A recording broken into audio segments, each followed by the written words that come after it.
It's shameful. It's shameful. You are totally dependent on Him. You have no control over nothing, nothing, nothing. The biggest human being, the strongest human being, whatever he is, he cannot control his own blood circulation, nor can he control his heartbeat, nor can he control his eye blink, nor can he control his breath, nothing. You can tweak with them through machinery and whatever, but ultimately everything, and the machine depends on Allah. You can put a machine to keep something moving and the machine shuts down. And by the time you get the technician who may or may not fix it, the person dies. Ultimately there's no control. So how is it that it's okay to get from this Creator? You know deep within that it's وَآتَاكُم مِّن كُلِّ مَا سَأَلْتُمُوهُ. He has given you of everything you have asked. وَأَن تَعُدُّوا نِعْمَةَ اللَّهِ لَا تُحْصُوهَا. And if you were to even begin to enumerate the bounties of Allah, you will never be able to do so. So how is it that you take from Him, and He's giving you all these things out of love, and then you show back hatred, you show back rejection, you show back disbelief, and even worse, you give what He deserves to someone else who didn't do anything for you. A creation who is as needy as you. Another creation of the Creator, which is the concept of polytheism and worshipping idols and worshipping statues and worshipping messengers and worshipping saints and worshipping graves and worshipping dead people and worshipping objects and worshipping cows and worshipping rats, and the list goes on of all these objects of worship of the human beings. Worshipping philosophy, some form of philosophy, that this is the interpretation of everything, which constitutes denial of Allah and His right. All of these are violations of the right of Allah, which human beings are engaged in. And just look at the world. You can imagine Allah subhanahu wa ta'ala without imagining any image, subhanahu wa ta'ala. But Allah is above all of the creation. And we have this huge universe, and there's this tiny little planet, Earth. Tiny little planet. And if you were just to have a telescope or a microscope look at the Earth, if you were up there, somewhere in space, looking at the Earth and observing human beings, look how lousy we are.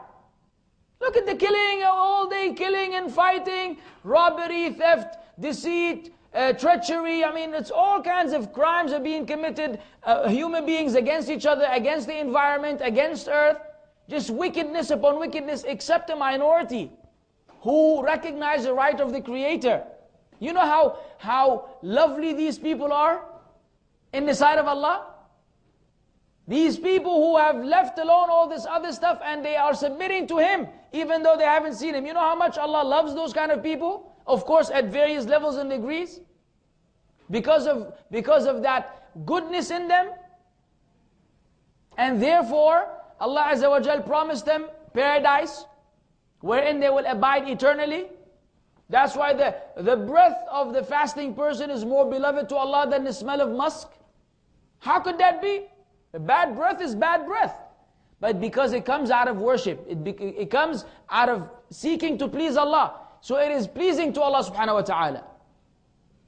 So amongst all these people, all these human beings that are disbelieving, isn't it time that they feel ashamed of their Creator and they return and submit to Him without playing games? Without claiming that they don't know who He is and that they're not sure about His religion and they're not sure that the Prophet Muhammad is the final messenger? Come on! These are clear like the sun. Clear like the sun. Now, if you want to claim that the sun is not strong enough, and the sun rays are not strong enough, and the sunshine is not strong enough, you could. You can find a way. And you can put all kinds of garments over your head, and wear 10 sunglasses, but don't get these big ones that look like my grandfather's, one of the brothers wear. Huh? And you can do all kinds of things. You know, he knows he is. You can do all kinds of things to deny. Say, oh, I don't see the sun. You crazy, where's the sun? Well, yes, of course, my buddy. If you're going to put all these things, you're not going to see the sun because you don't want to see the sun. You don't want to see it. Trust me, if you were to remove these things, you will be able to see it clearly. The sun is there, you just don't want to see. So you'll find human beings, no matter what you do, no matter how much you explain, no matter how logical things are, whether scientifically or otherwise, everything is given to them, but they will find a way to reject. And it's not your fault. It's their fault. It's their choice. They did it at the time of Nuh. They did it at the time of Nuh.